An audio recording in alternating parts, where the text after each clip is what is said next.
here's why I don't really use twin flame or soulmate when it comes to readings, because I think that, it kind of removes the idea that this is an individual connection.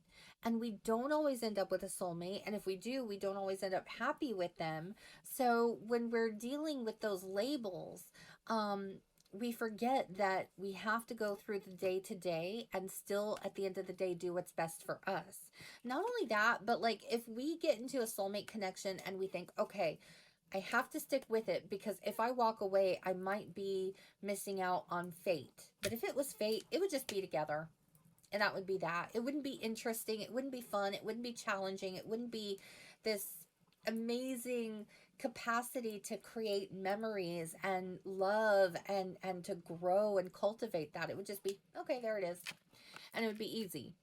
But I think that that's an indicator that it's not fate or not destiny, that we just have people that come into our lives.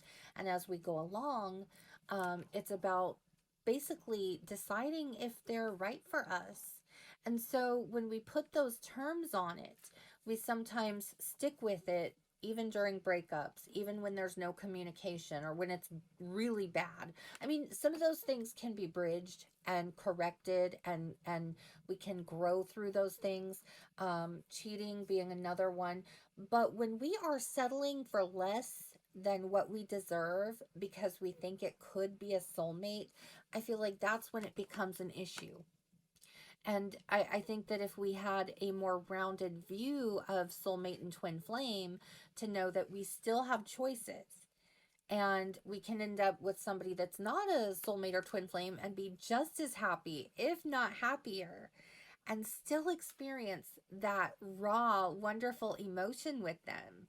I think that when we realize that, it can remove that idea behind it all. But, my main thing is don't settle for less than you deserve, especially if somebody has had time to meet you halfway, talk about things, work through it, and they're just refusing.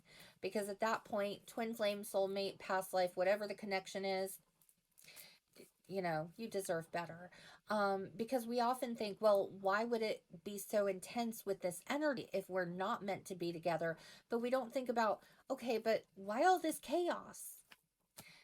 What about the chaos? Does that mean we're not meant to be together? But we never stop to really look at that.